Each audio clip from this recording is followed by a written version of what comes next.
अब किसी ने मैली निगाह उठा के बांग्लादेश की तरफ देखा ना, तो पाकिस्तानी अवाम, पाकिस्तानी अफवाज और हमारे मिसाइल आपसे दूर नहीं है। স্বাধীনতার ৫৪ বছর পর আবার হৃদ্যতা। পাকিস্তানের সঙ্গে যে হৃদ্যতা বাড়ছে, নোবেলজয়ী ইউনুস বাংলাদেশের ক্ষমতায় বসার পর থেকেই তা স্পষ্ট হচ্ছিল। বহু বছর পর কোনো পাক মন্ত্রী ঢাকা সফরে গিয়েছিলেন। পাক বাংলাদেশ সখ্যতা নিয়ে এবার আর কোনো রাগঢাক রাখল না পাকিস্তান। ঢাকার সার্বভৌমত্বের দোহাই দিয়ে ভারতকে যুদ্ধের হুমকি প্রধানমন্ত্রী শেহবাজ শরীফের দল পিএমএল এর যুব সভাপতি কামরান সঈদ উসমানীর।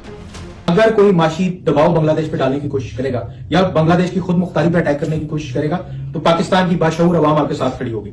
अब मैं ब्राह्मण साम्राज्य को बड़ा एक क्लियर मैसेज देना चाहता हूं कि अगर अब किसी ने मैली निगाह उठा के बांग्लादेश की तरफ देखा ना, तो पाकिस्तानी अवाम, पाकिस्तानी अफवाज और हमारे मिसाइल आपसे दूर नहीं है।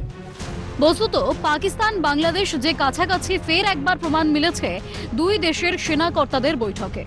এই অবস্থায় প্রশ্ন উঠছে, ইসলামাবাদ ঢাকার সুসম্পর্কে জেরে কি এবার বিপদ ঘনাচ্ছে ভারতের পূর্ব উত্তর পূর্ব সীমান্তেও?